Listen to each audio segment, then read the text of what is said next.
Welcome to మంచితనం news. ముందుగా headlines చూద్దాం. సోషల్ మీడియా పోస్టులపై సీఎం రేవంత్ రెడ్డి ఫైర్. హద్దు దాటితే గుడ్డలు ఊడదీసి కొడతానని వ్యాఖ్య.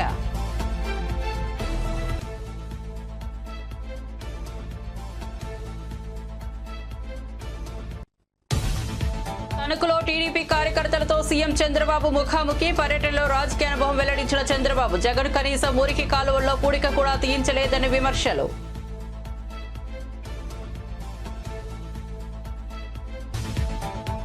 నాయకులు ప్రజల్లోంచి పుట్టాలన్నాడు. ఎమ్మెల్సీని మాత్రం అన్నకు ఇచ్చుకున్నాడన్న అంబటి. జయకేతనం సభలో పవన్ చేసిన వ్యాఖ్యలపై అంబటి ప్రెస్ మీట్. పవన్ ను ఊసరవెల్లితో పోల్చిన అంబటి. పవన్ అవకాశవాద రాజకీయాలు చేస్తున్నారని విమర్శలు.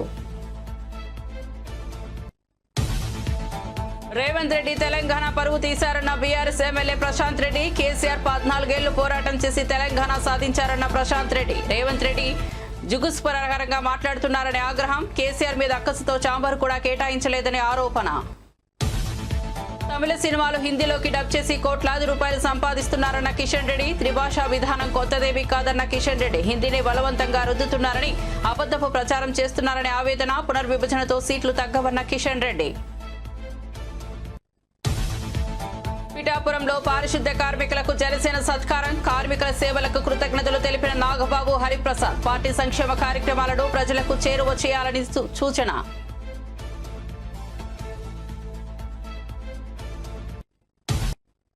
ఇక వార్త వివరాల్లోకి వెళ్తే, అసెంబ్లీ సమావేశాల్లో భాగంగా శనివారం ఉభయ సభల్లోనూ గవర్నర్ ప్రసంగానికి ధన్యవాదాలు తెలిపే తీర్మానంపై సీఎం రేవంత్ రెడ్డి ప్రసంగించారు. 2 గంటల 25 నిమిషాల పాటు మాట్లాడారు.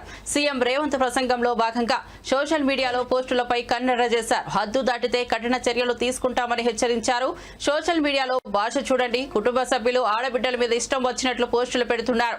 ప్రజా జీవితంలో ఉన్నాం కదా అని ఓపిక పడుతున్నా. కాదు అంటే ఒక్కడు బయట తిరగలేడు. మీ అమ్మపై చెల్లిపై ఇలాంటి పోస్టులు పెడితే ఊరుకుంటారా?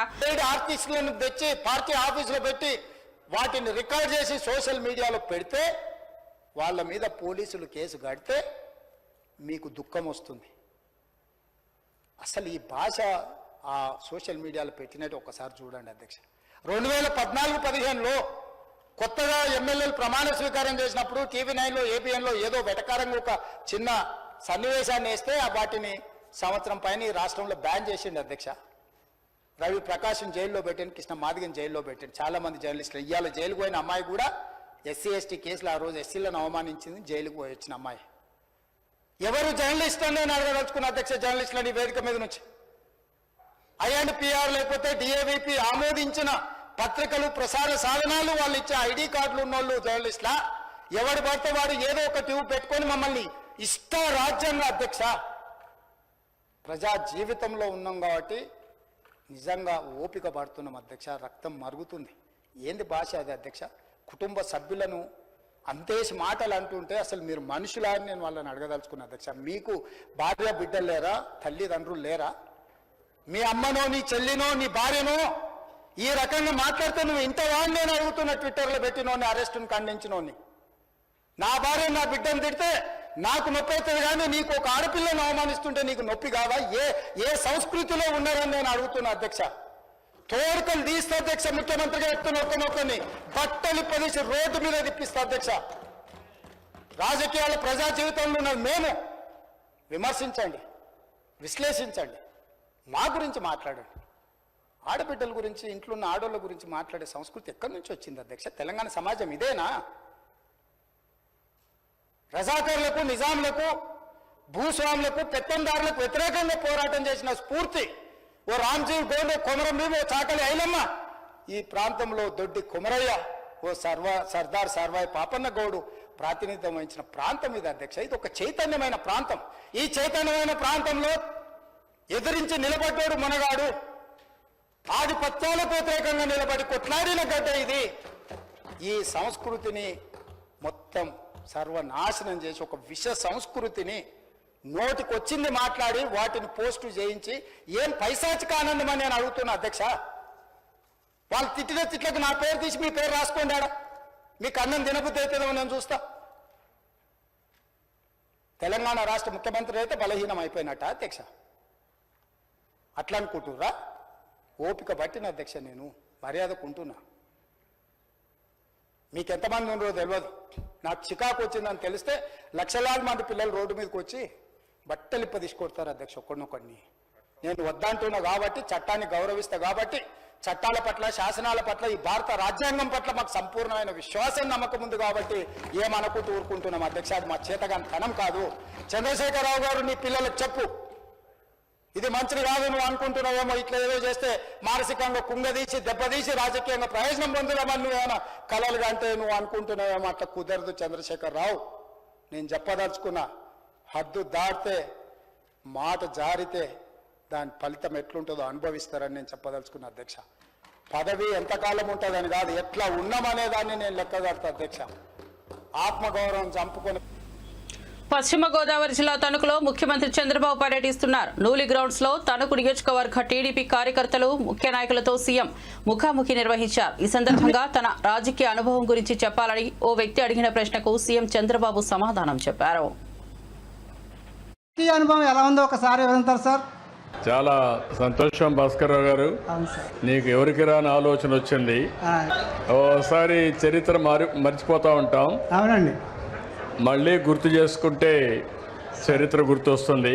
అవును సార్. ఇదే రోజు 47 సంవత్సరాల కంటే ముందు నేను మొట్టమొదటిసారిగా అసెంబ్లీకి అడుగుపెట్టాను. ఇప్పుడు 41 సంవత్సరాలుగా అసెంబ్లీలో ఉన్నాను. ఈ రాష్ట్రంలో ఎవరికీ దక్కని గౌరవం దక్కింది. ఒక మాటలో చెప్పాలంటే ఇది అసాధారణమైనటువంటి గౌరవం. ఇన్నిసార్లు గెలవడం, సమైక్య ఆంధ్రప్రదేశ్లో ఎవ్వరూ చేయని విధంగా 9 సంవత్సరాల ముఖ్యమంత్రిగా మన నాయకుడు ఎన్టీ రామారావు గారంటే ఒక చరిత్ర సృష్టించిన యుగ పురుషుడు.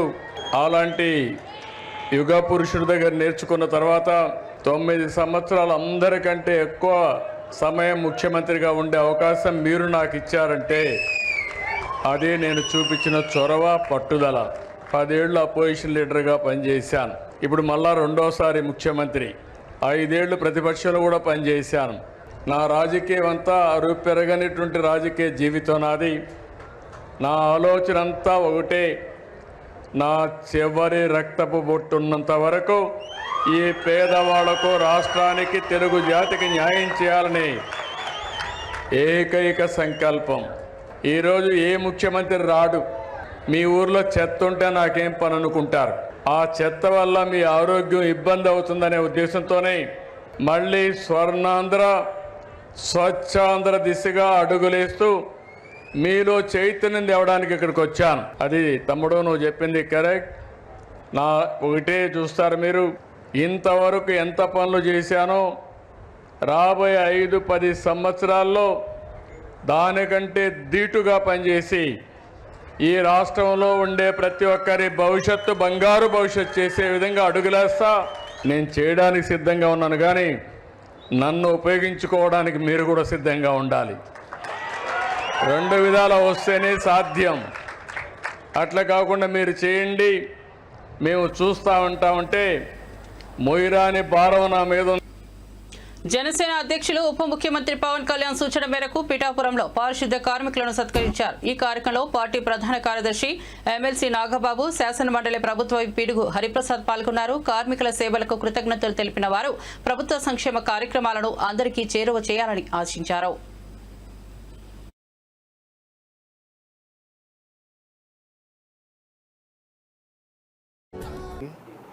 చాలా గర్వకారణం. ఎందుకంటే ఈ సమాజంలో చెడుని, కుళ్ళుని క్లీన్ చేసేటువంటి వృత్తిలో మీరున్నారు. అది చిన్న విషయం కాదు. మీరే కనుక లేకపోతే ఏ మనిషి వాడి ఇంట్లో కానీ వాళ్ళ రోడ్లో కానీ ఉండలేరు. నెక్స్ట్ మినిట్ ఖాళీ చేయాలి. మీరు ఒక్కరోజు స్ట్రైక్ చేసినా, 2 రోజులు స్ట్రైక్ చేసినా, అంటే మీ బాధ్యత, మీ కష్టం అంత గొప్ప కష్టం, అది అంత గొప్ప పని చేస్తున్నారు. సో మీ మీద మాకు అపారమైన గౌరవం ఉంది. మేము చిన్నప్పటి నుంచి ఎంతోమంది ఈ కార్మికులతోటి మేము చూసిన వాళ్ళం. మా చిన్నప్పుడు మాకు కొంత తెలియదు, పెద్దయిన తర్వాత తెలిసింది వాళ్ళు ఎంత గొప్పగా ఈ సమాజానికి సేవ చేస్తున్నారు. సో మీకు ఈ మనస్ఫూర్తిగా థ్యాంక్స్ చెప్తున్నామా. మీరు మాకే కాదు, ఈ సమాజంలో ప్రతి ఒక్కరికి, వెనకాల ఉన్న ప్రతి ఒక్కరికి మనసులో ఎటువంటి చిరాకు ఏమీ లేకుండా ఎంత మనస్ఫూర్తిగా మీరు చేస్తారంటే మీరు చేసే సేవ నాకు తెలిసి సమాజంలో ఏ వృత్తిలోనూ ఇంత గొప్ప సేవ చేయరు. సో మిమ్మల్ని గౌరవించుకోవడం అనేది మాకు చాలా గర్వకారణం. ఇదిగో మా కార్యకర్తలు, మా ఎమ్మెల్సీ గారు, ఇదిగో మా కాకినాడ డెవలప్మెంట్ అర్బన్ ప్రెసిడెంట్ గారు, చైర్మన్ గారు, మా టిడ్కో చైర్మన్ గారు, మా మర్రెడ్డి గారు, మీ అందరం కూడా మిమ్మల్ని గౌరవించుకోవడం అనేది మాకు చాలా గర్వకారణం. సో థ్యాంక్స్ అమ్మా. ఎప్పుడూ మీరు మిమ్మల్ని ఎప్పుడూ మా మనసులోనే ఉంచుకుంటాం. ఎందుకంటే ఈ వర్కింగ్ ఈ పర్టికులర్గా పారిశుద్ధ్య కార్మికులు అనేది నిజంగా లోపల ఎంతో సరే ఎలాగ అంత కష్టపడి చేస్తారు వీళ్ళు, అంత కష్టమైన పని అంత చేస్తున్నారు. ఇంకా శారీరకమైన కష్టం చేయొచ్చు. అన్ని రకాల దుర్గంధాలని మీరు భరించి సమాజానికి మంచి చేస్తారు. ఇంతకంటే గొప్ప సేవ మీకు కొట్టలేదు. మీకు కానీ మీ పిల్లలకు కానీ అందరికీ మంచి జరగాలమ్మా. మీకు ఏ విధమైన సహాయ సహకారం కావాలన్నా మా వైపు చూడండి, మేము ఉన్నాం, మీకు మనస్ఫూర్తిగా మేము సహకరిస్తాం. పిఠాపురం మండలం చిత్రాలలో జరిగిన జనసేన ఆవిర్భావ సభలో పవన్ కళ్యాణ్ చేసిన వ్యాఖ్యల పట్ల వైసీపీ నేత అంబటి రాంబాబు ప్రెస్ మీట్ నిర్వహించారు. ఈ వీడియో సమావేశంలో ఆయన మాట్లాడుతూ పవన్ కళ్యాణ్ ఊసరవెల్లి లాంటి వాడని, అవకాశవాద రాజకీయాలు చేస్తున్నాడని విమర్శించారు. గతంలో నాయకులు ప్రజల్లో నుంచి పుట్టాలన్న పవన్ ఇప్పుడు ఎమ్మెల్సీని తన అన్నకు ఇచ్చుకున్నాడని ఆరోపించారు. కుటుంబ వారసత్వ రాజకీయాలకు వ్యతిరేకమన్న పవన్ ఇప్పుడు అన్నకు ఎలా లబ్ధి చేకూర్చాడని ప్రశ్నించారు. గతంలో ఉత్తరాది వారి అహంకారం ఏమిటి, ఉత్తరాది వారి పెత్తనం చలాయించడం ఏంటి అని చించుకున్న పవన్ కళ్యాణ్ ఇప్పుడు ఉత్తరాది వారిని కాపాడడం కోసం ఓ సైనికుడిలా తయారయ్యాడని విమర్శించారు. చాలా ఆతృతగా రేపు అంటే ఇవాళ ఎంతో కొంత స్పందించాల్సి ఉంటుంది. అపోజిషన్ లో ఉన్నటువంటి మేమని చాలా ఆసక్తిగా చూసిన తర్వాత నాకు అర్థమైంది అసలు ఆయన ఏం చెప్పాలనుకున్నాడు, ఏమి చెప్పాడు, నాకు అర్థం కాకపోతే అర్థం కాపోయింది, రాజకీయ విశ్లేషకులకు అర్థం కాకపోతే అర్థం కాపోయింది, జన సైనికులకు అర్థం కాకపోతే అర్థం కాకపోయింది, కనీసం ఆయనకైనా అర్థమైందా అనేది నాకు అర్థం కాదు. మొదటి మాత్రం ఒక పావు గంట సేపు ఒక కృత్రిమంగా ఊగిపోతూ చాలా శ్లోకాలు చదువుతూ చాలా వీరత్వాన్ని ప్రదర్శిస్తూ ఊగిపోయారు.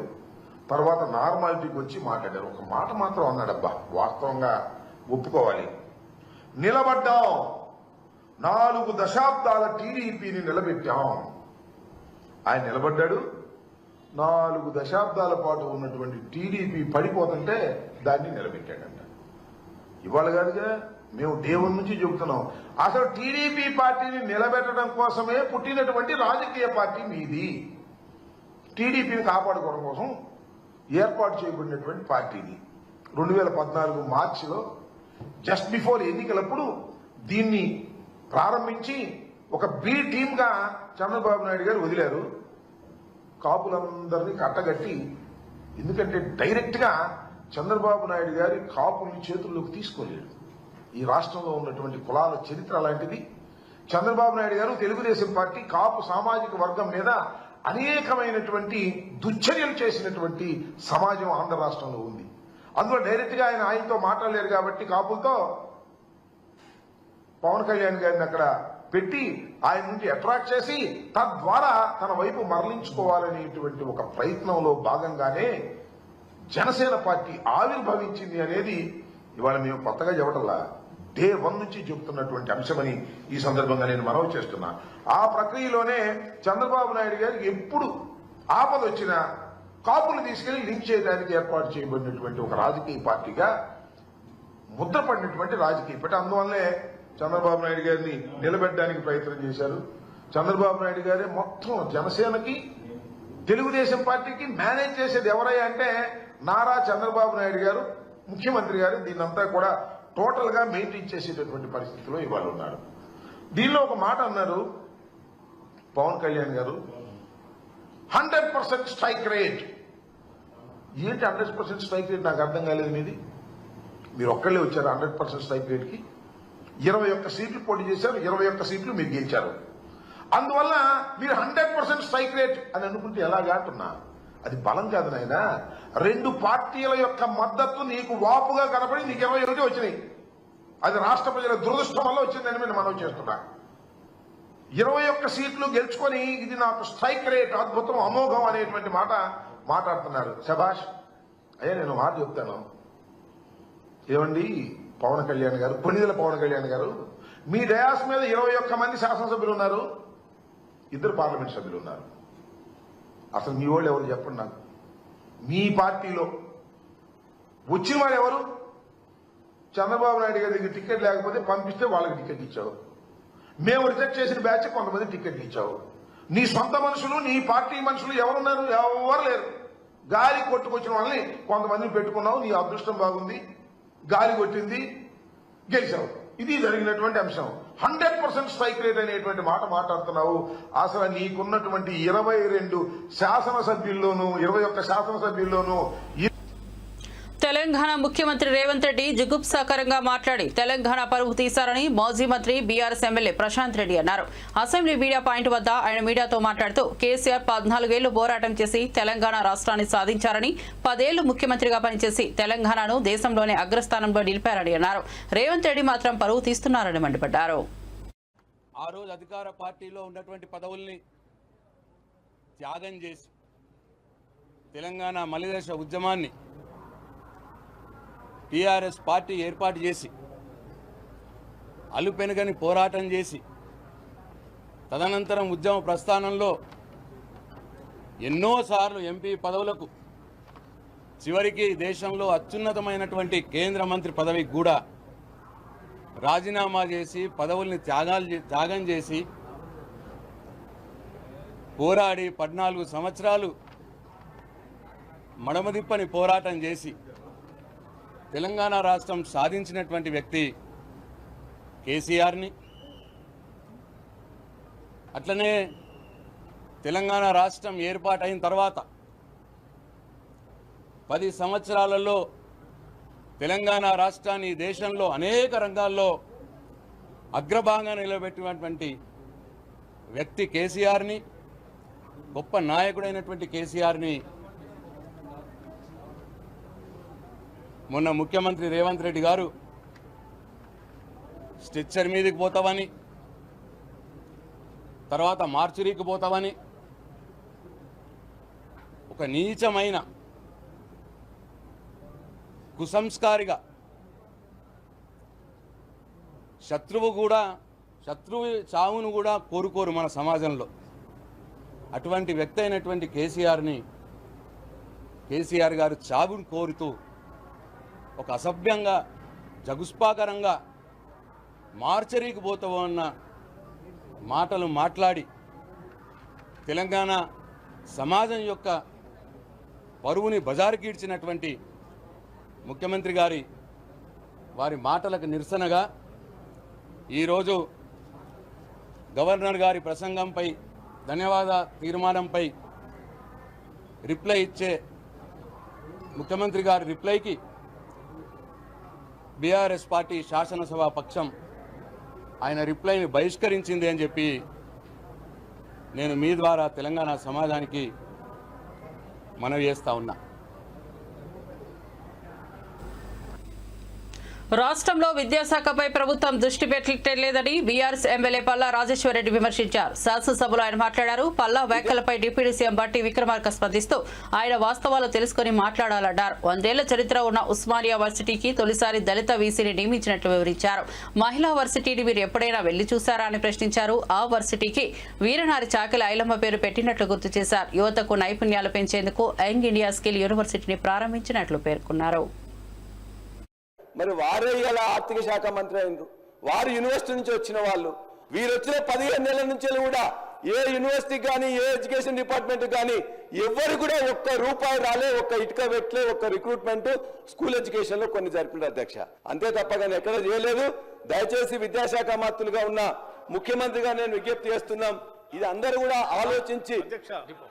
సార్, నేను పల్లా రాజేశ్వరరెడ్డి గారు ఎడ్యుకేషనల్ ఇన్స్టిట్యూషన్స్ నడుపుతారు, చదువుకున్నవారు, వాస్తవాలు కొంచెం దగ్గరగా మాట్లాడతారని ఆశించాను అధ్యక్ష. వారు మాట్లాడాలని కూడా కోరుకుంటున్నాను, ఎందుకంటే వారు కొంత లెఫ్ట్ ఆర్గనైజేషన్స్లో కూడా గతంలో పనిచేశారు. కొంత వాస్తవాలు చెప్తే మేము కూడా ఏమైనా పనికి వచ్చామంటే వాడుకుంటాం అనుకున్నాం. కానీ మరీ ఇంత బ్లేటెంట్గా ముఖ్యమంత్రి గారు విద్యాశాఖ చూస్తున్నారు, వారి సమయం లేదు, ఏమి పట్టించుకోవట్లేదు అని అంటున్నారు. ఇది కరెక్ట్ కాదు అధ్యక్ష. ఒకవేళ మీరు పనిచేసినటువంటి ముఖ్యమంత్రి గారు ఆ రకంగా ఉంటారు కాబట్టి అందరూ అట్లాగే ఉంటారని మీరు భావిస్తే అది కరెక్ట్ కాదు అధ్యక్ష. ఆ ముఖ్యమంత్రి గారు, నేను అధ్యక్ష, వారు ఎడ్యుకేషన్ శాఖ చూస్తూ ఉంటారు.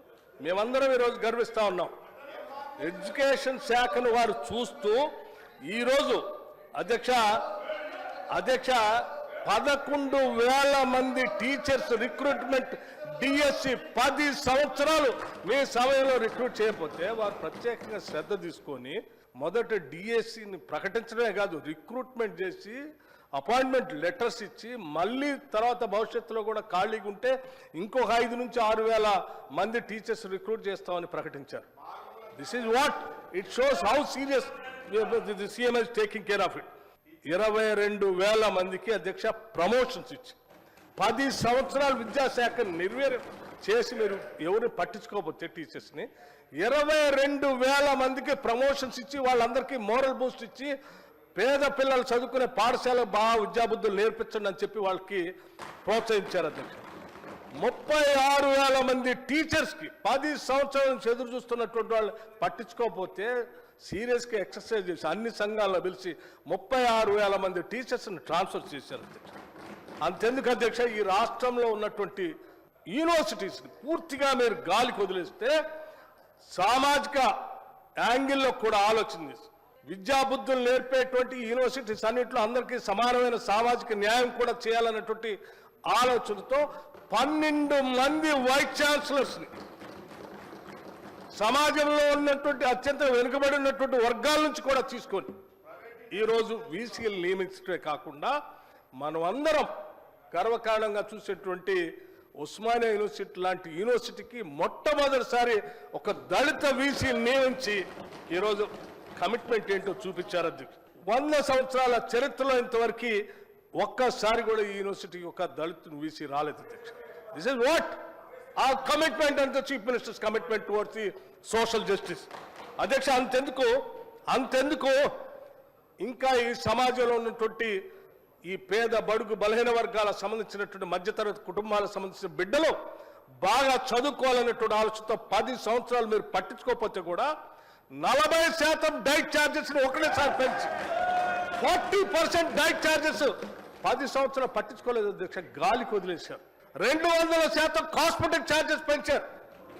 200% కాస్మెటిక్ ఛార్జెస్ ఆడపిల్లలను దృష్టిలో పెట్టుకొని వాళ్ళు యుక్త వయసు పెరిగేటువంటి ఆడపిల్లల అవసరాలు చాలా ఉంటాయి, మనం ఇట్లా వదిలేస్తే మంచిది కాదని ఆలోచించి ఎట్ ఏ టైం బహుశా ఈ రాష్ట్ర చరిత్రలో ఎప్పుడు తమిళ భాషలో తీసిన సినిమాలో హిందీలోకి డబ్ చేసి నిర్మాతలు కోట్లాది రూపాయలు సంపాదిస్తున్నారని కేంద్ర మంత్రి కిషన్ రెడ్డి అన్నారు. త్రిభాషా విధానం దేశంలో కొత్తదేమీ కాదని ఆయన గుర్తు చేశారు. కేంద్ర ప్రభుత్వం బలవంతంగా హిందీని రుద్దుతోందని, అబద్ధ ప్రచారం చేస్తున్నారని, ఎవరిపైనా హిందీని రుద్దే ప్రయత్నం చేయడం లేదని స్పష్టం చేశారు. ఏ భాష కావాలంటే ఆ భాషలో చదువుకునే అవకాశం ఉందని తెలిపారు. భాష పేరుతో దేశాన్ని విభజించడం సరికాదని ఆయన పేర్కొన్నారు. స్వచ్ఛాంధ్ర కార్యక్రమంలో భాగంగా మంత్రి నారా లోకేష్ మంగళగిరి ఎకో పార్క్ లోని పరిసరాలను శుభ్రం చేశారు. పార్కులోని కార్మికుడు నాగార్జునతో మాట్లాడారు.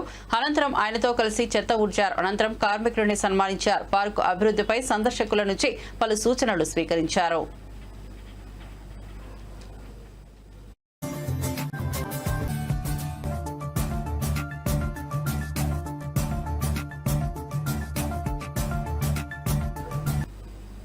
బాలినేని శ్రీనివాసరెడ్డిపై ఒంగోలు నియోజకవర్గ ఇన్ఛార్జ్ చుండూరి రఘుబాబు తీవ్ర వ్యాఖ్యలు చేశారు. నిజాలు చెబుతానంటూ బాలినేని చెప్పేదంతా అబద్దమని విమర్శించారు. వైవి సుబ్బారెడ్డి రాజశేఖర రెడ్డిని బ్రతిమిలాడి టికెట్ ఇప్పించారని, ఆ విధంగానే ఆయన రాజకీయాల్లోకి వచ్చారని ఆరోపించారు.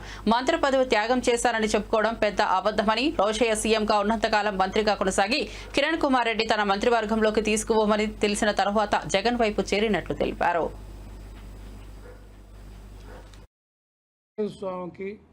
పిఠాపురం అమ్మవారికి మహత్యం ఉందని నమ్ముతున్నాడో లేదో మాకు అర్థం కావట్లేదు, కానీ వెంకటేశ్వర స్వామి సాక్షిగా వాళ్ళ పేర్లు చెప్పి అబద్ధాలు చెప్పడం చాలా ఘోరమైన తప్పని ఈ సందర్భంగా తెలియజేస్తున్నాం. ఎందుకంటే బాలినేని శ్రీనివాసరెడ్డి గారు ఎవరికన్నా అసూయతోటో కీడు కోరతారేమో కానీ మేము ఆయన్ని కీడు కోరట్లా.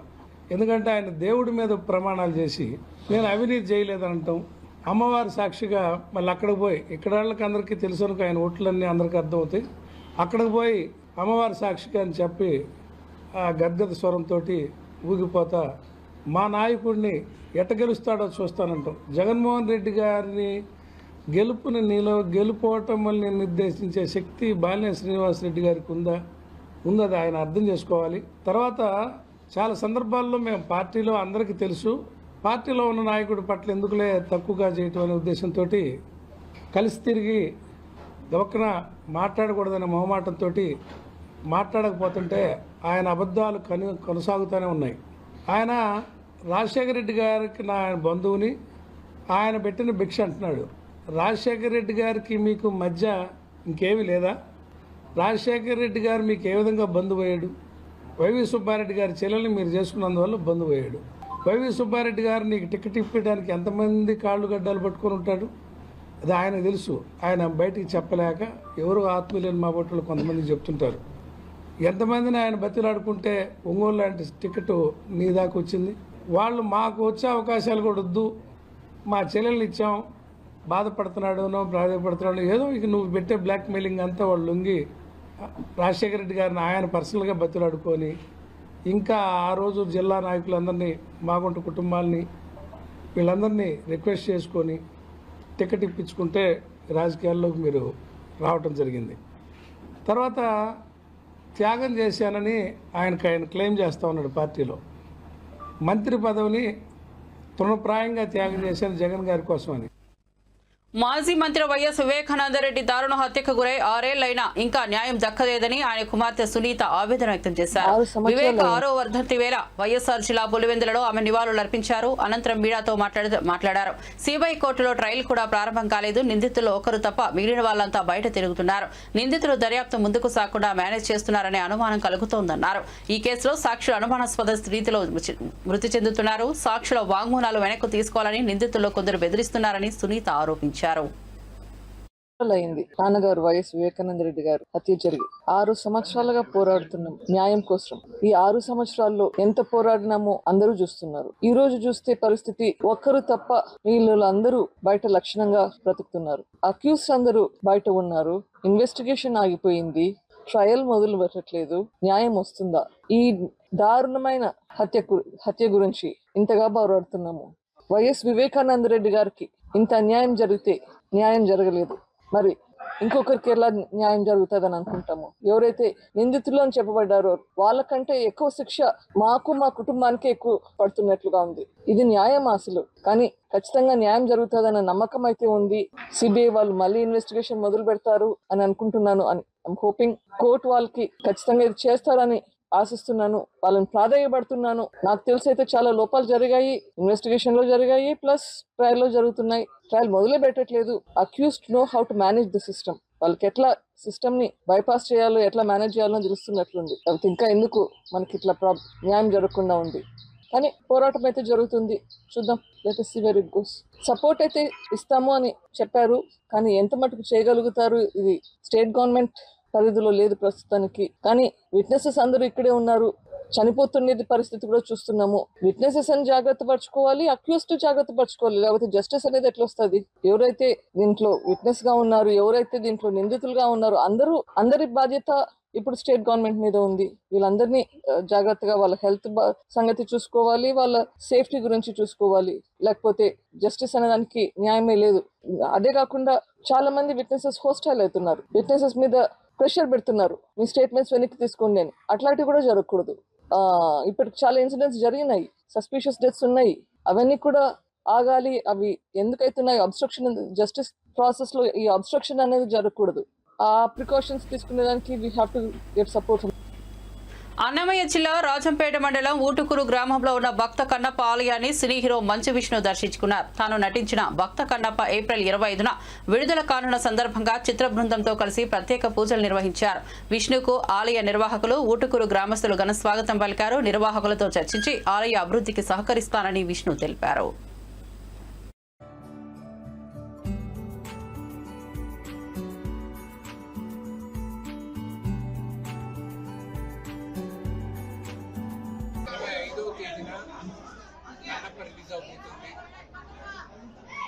ఇక్కడికి షూటింగ్ స్టార్ట్ అవుతుంది శ్రీకాళహస్తికి వెళ్ళి అక్కడ దర్శనం చేసుకుని అక్కడ గన్నపల్లికి వెళ్ళి దర్శనం చేసుకున్నాం. ఆయన జన్మస్థలానికి ఆయన ఊరికి రావాలని ఎన్నో రోజులుగా అనుకుంటున్నా.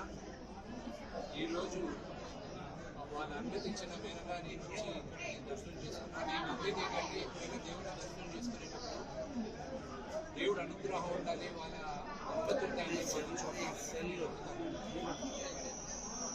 ఈరోజు వచ్చాను కన్నప్ప ఊరికి. ఈరోజు ప్రపంచానికి నేను చెప్తున్నాను, దాదాపు 50 సంవత్సరాల తర్వాత మళ్ళా తెలుగులో కన్నప్ప చిత్రం చేస్తున్నాం. శివుడి ఆజ్ఞతో ఈ తరానికి కన్నప్ప కథ చెప్పాలని మేము ప్రయత్నిస్తున్నాం. ఏప్రిల్ 25వ తేదీన మీ అందరి ఆశీస్సులతో మంచి విజయాన్ని సాధిస్తామని మనస్ఫూర్తిగా కోరుకుంటున్నాను. ఈ గుడికి మీరు ఏమైనా చేయాలనుకుంటున్నారా? 100% చేస్తాను. సినిమా రిలీజ్ అయిన తర్వాత నేను ఏం చేస్తాను, ఎలా చేస్తాను అనేది గుడి యాజమాన్యంతో మాట్లాడి, ఆ కమిటీతో మాట్లాడి వాళ్ళకి నచ్చినట్టుగా చేస్తాను. బులెటిన్ ముగించే ముందు హెడ్లైన్స్ మరోసారి చూద్దాం. సోషల్ మీడియా పోస్టులపై సీఎం రేవంత్ రెడ్డి ఫైర్. హద్దు దాటితే గుడ్డలు ఊడదీసి కొడతానని వ్యాఖ్య.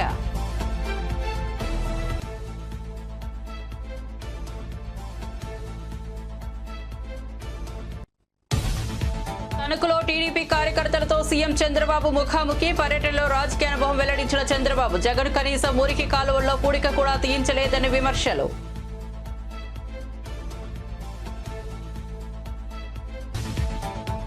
నాయకులు ప్రజల్లోంచి పుట్టాలన్నాడు, ఎమ్మెల్సీని మాత్రం అన్నకు ఇచ్చుకున్నాడన్న అంబటి. జయకేతనం సభలో పవన్ చేసిన వ్యాఖ్యలపై అంబటి ప్రెస్ మీట్. పవన్ ను ఊసరవెల్లితో పోల్చిన అంబటి. పవన్ అవకాశవాద రాజకీయాలు చేస్తున్నారని విమర్శలు. రేవంత్ రెడ్డి తెలంగాణ పరువు తీశారన్న బీఆర్ఎస్ ఎమ్మెల్యే ప్రశాంత్ రెడ్డి. కేసీఆర్ 14 ఏళ్లు పోరాటం చేసి తెలంగాణ సాధించారన్న ప్రశాంత్ రెడ్డి. రేవంత్ రెడ్డి జుగుస్పరకరంగా మాట్లాడుతున్నారనే ఆగ్రహం. కేసీఆర్ మీద అక్కసుతో చాంబర్ కూడా కేటాయించలేదని ఆరోపణ. తమిళ సినిమాలు హిందీలోకి డబ్ చేసి కోట్లాది రూపాయలు సంపాదిస్తున్నారన్న కిషన్ రెడ్డి. త్రిభాషా విధానం కొత్తదేమీ కాదన్న కిషన్ రెడ్డి. హిందీని బలవంతంగా రుద్దుతున్నారని, అబద్ధపు ప్రచారం చేస్తున్నారనే ఆవేదన. పునర్విభజనతో సీట్లు తగ్గవన్న కిషన్ రెడ్డి. పిఠాపురంలో పారిశుద్ధ్య కార్మికులకు జనసేన సత్కారం. కార్మికుల సేవలకు కృతజ్ఞతలు తెలిపిన నాగబాబు, హరిప్రసాద్. పార్టీ సంక్షేమ కార్యక్రమాలను ప్రజలకు చేరువ చేయాలని సూచన.